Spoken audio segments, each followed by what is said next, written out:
সুপ্রিয় দর্শক, সবাইকে ঈদ মোবারক। সার্জিস আলমের একটি স্ট্যাটাসের পরেই ডক্টর মোহাম্মদ ইউনূসকে ঘিরে নতুন বিতর্ক তৈরি হচ্ছে। প্রধান উপদেষ্টার দায়িত্বে থাকা বিশ্বজনীন সমাদৃত এই লোকটি কি নতুন করে ক্ষমতার লোভে পড়েছেন কিনা, এই প্রশ্ন তুলছেন সাধারণ মানুষ। প্রশ্নটি তোলা খুবই স্বাভাবিক। শেখ হাসিনার পতনের পর ডক্টর মোহাম্মদ ইউনূসকে ক্ষমতায় বসানো হয়েছিল এই ট্রানজিশনাল পিরিয়ডটা পার করার জন্য। তিনি প্রধান উপদেষ্টা হিসেবে দায়িত্ব পালন করবেন। শুরুর দিকে সংস্কারের দাবি ছিল, এরপরে সবকিছু এই পতিত সরকারের নেতাকর্মীদের বিচার আচার মিলিয়ে সবকিছু পাড়ি দিয়ে একটি সুষ্ঠু সুন্দর নির্বাচন দিবেন।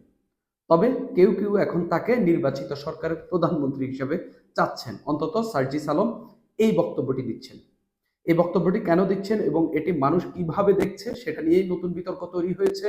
আসলে কি ডক্টর মোহাম্মদ ইউনূসের দিক থেকে কি এরকম বার্তা দেওয়া হয়েছে কিনা, কিংবা ডক্টর মোহাম্মদ ইউনূস নতুন করে ক্ষমতার যে স্বাদ তিনি পাচ্ছেন সেটাতে তিনি তুষ্টিতে ভুগে নতুন করে কি দীর্ঘমেয়াদী থাকতে চাচ্ছেন কিনা, নাকি এটা শুধুমাত্র এনসিপি নেতাদের এক ধরনের বাসনা, কিংবা বিএনপি কি তাদেরকে এই স্পেসটা দেবে কিনা, অন্যান্য রাজনৈতিক দলগুলো তাদেরকে সেই স্পেস দেবে কিনা, সবচেয়ে গুরুত্বপূর্ণ জিনিস যেটি মানুষ সেটি চাইবে কিনা, সেটা নিয়ে একটা জরিপও চালানো হয়েছে। সাংবাদিক মাসুদ কামাল, আমি সেই জরিপের তথ্যটিও বলবো।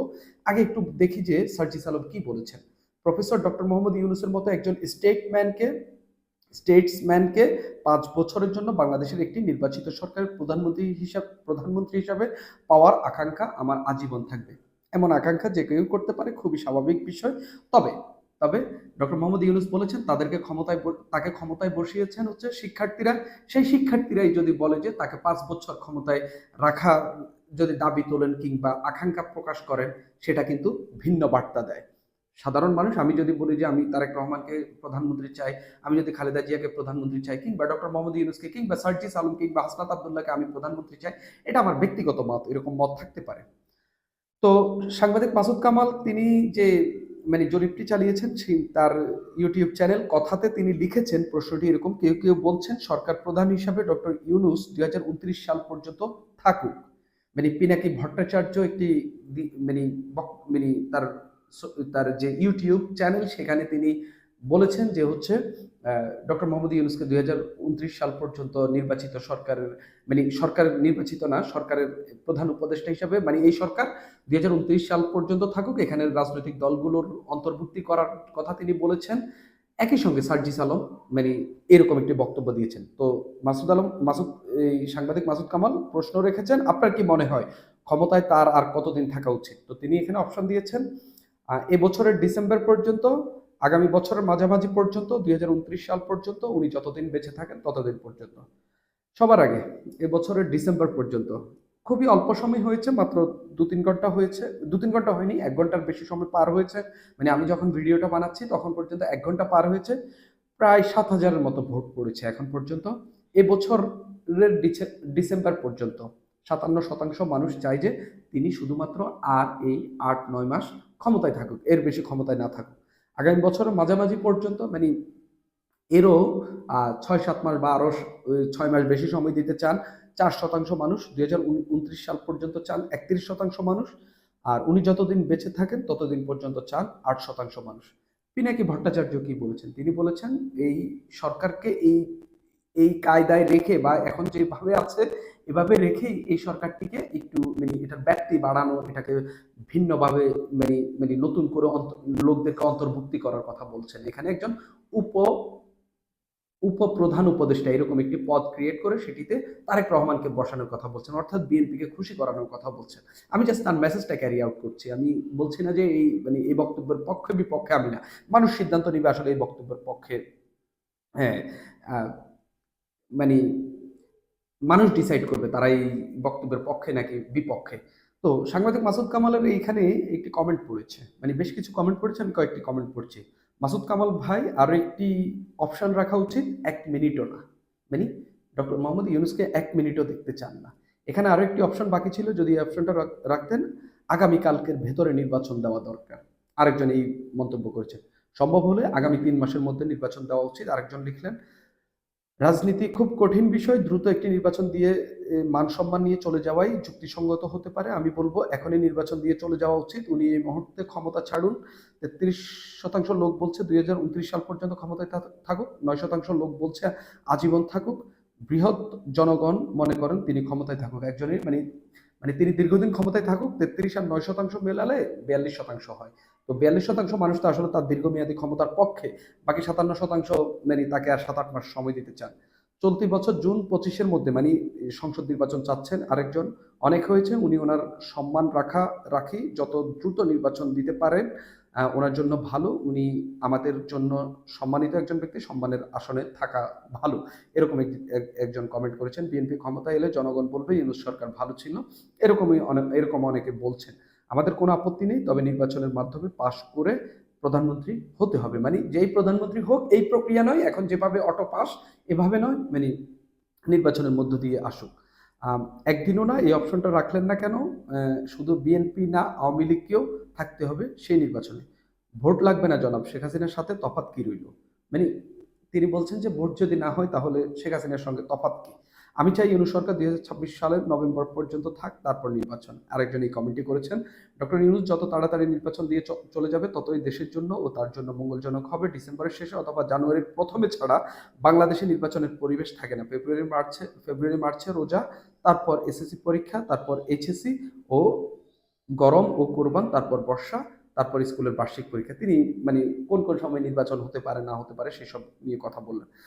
যত তাড়াতাড়ি নির্বাচন দিয়ে সম্ভব চলে যাক, এরকম। তো সার্জিস আলমের যে বক্তব্য, তিনি বলছেন যে ডক্টর মোহাম্মদ ইউনূসকে নির্বাচিত সরকারের প্রধানমন্ত্রী করতে চাচ্ছেন। কারা করবে? বিএনপি ক্ষমতায় যদি নির্বাচিত হয়, আগামী নির্বাচন যেটি হবে, সেখানে মানুষ মনে করছে যে বেশিরভাগ মানুষ মনে করে বিএনপি নির্বাচিত হতে পারে। আমি মনে করছি না যে হবে কি হবে না, আমি জানি না যে মানুষ কাকে ভোট দেবে, তবে আমি মানুষের ধারণাটাকে মানে একটা অপশন হিসেবে নিলাম। যদি বিএনপি নির্বাচিত হয়, তারা কি হচ্ছে এই ডক্টর মোহাম্মদ ইউনূসকে প্রধানমন্ত্রী বানাবেন। তাদের তো অলরেডি প্রধানমন্ত্রী তারা ঘোষণায় দিয়েছেন যে তারেক রহমান তাদের প্রধানমন্ত্রী হবেন। তাহলে ডক্টর ইউনূসের জন্য জায়গাটি কোথায়? এখন এনসিপির নেতা সার্জিস আলম যে দাবিটি করছেন, তাহলে কি ওনারা নির্বাচিত হলে এই ডক্টর মোহাম্মদ ইউনূসকে প্রধানমন্ত্রী করবেন, এরকম একটি বার্তা দিয়ে দিলেন কিনা? হয়তো তারা যদি নির্বাচিত হয়, ভোটে জয়লাভ করে, তাহলে তারা তাকে প্রধানমন্ত্রী করতে পারেন। এখন প্রশ্ন হচ্ছে তারা কি জয়লাভ করবে কিনা। এখন বিগত কিছু দিনে ধরেন আইনশৃঙ্খলা পরিস্থিতি, রমজানে দ্রব্যমূল্য, আইনশৃঙ্খলা পরিস্থিতি খারাপ হয়ে এখন আবার কিছুটা ভালো হয়েছে। ডাকাতি কিছুটা কমেছে। ধর্ষণের একদম রমরমা যখন চলছিল তখন, এখন আবার কিছুটা স্থিতিশীল পর্যায়ে এসেছে। আমি বলছি না যে এটা একবার শেষ হয়ে গেছে, যে কোনো সময় আবার বাড়তে পারে। তবে মানে এটা আমার আশঙ্কা। তো তবে এখন ডক্টর মোহাম্মদ ইউনূসের চীন সফরকে কেন্দ্র করে মানুষ তাকে মানে খুবই ভালোভাবে নিচ্ছে।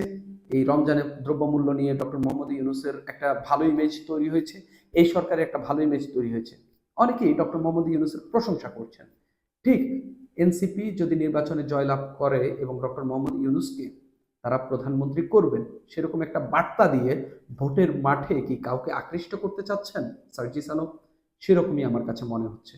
পাশাপাশি এটা তো একটা নিরপেক্ষ সরকার, সবার সরকার। শেখ হাসিনার পতনের পর আওয়ামী লীগ ছাড়া বাকি সবারই সরকার হচ্ছে ডক্টর মোহাম্মদ ইউনূস। তো ডক্টর মোহাম্মদ ইউনূসকে যখন আপনি ক্ষমতায় বসিয়েছেন, তিনি কি আর কোনোভাবে বলতে পারেন যে আমি পরবর্তীতে আবার কোন একটি নির্বাচিত দলের যদি চায় আমি তাদের প্রধানমন্ত্রী হব? না, সেই অপশন ডক্টর মোহাম্মদ ইউনূসের দিক থেকে কোনোভাবেই নেই। কারণ তিনি যদি পরবর্তীতে আগামীতে বা হচ্ছে এই আগামী ইলেকশনে যদি কোনো দল জয়লাভ করার পর তিনি যদি প্রধানমন্ত্রী হন, প্রধানমন্ত্রীর পদে বসেন, এটা নিয়ে বড় বিতর্ক তৈরি হবে। কেননা তাহলে বলা হবে তিনি যেহেতু এখন দেশের সরকার প্রধান, তাহলে তিনি কোনো একটি লোভে পড়ে ওই দলটিকে, যেই দলটি তাকে অফার করেছে সেই দলটির হয়ে তিনি প্রধানমন্ত্রী হবেন বিধায় তিনি সেই দলটিকে নির্বাচনে জিতিয়ে দেওয়ার জন্য কাজ করেছেন, এরকম বিতর্ক কিন্তু চলবে। সাংবাদিক মাসুদ কামালের যে জরিপ, সেখানেও আমরা দেখলাম মানুষ চাচ্ছে না যে আসলে এরকম মানে তিনি দীর্ঘদিন ক্ষমতায় থাকুক। এবং সার্জিস আলমের যে বক্তব্য, সেটা নিয়েও হচ্ছে একটা নতুন জরিপ হতে পারে। পিনাকি ভট্টাচার্য যেটা চাচ্ছেন সেটা নিয়েও একটা জরিপ হতে পারে।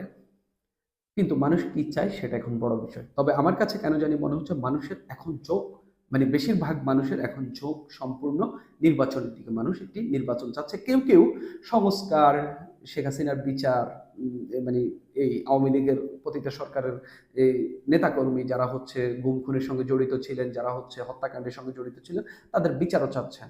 আবার বেশিরভাগ মানুষ কিন্তু নির্বাচনে চাচ্ছেন। অন্তত বড় একটি দল বিএনপি যখন নির্বাচন চাচ্ছে, তাহলে বুঝেই নিতে হবে একটি বড় অংশ নির্বাচনের পক্ষেই, দ্রুত নির্বাচনের পক্ষে রয়েছে। সেক্ষেত্রে ডক্টর মোহাম্মদ ইউনূসকে ঘিরে এইসব বক্তব্য কিন্তু নতুন করে বিভাজন, নতুন করে দ্বন্দ্ব, নতুন করে বিতর্ক অবশ্যই সৃষ্টি করবে।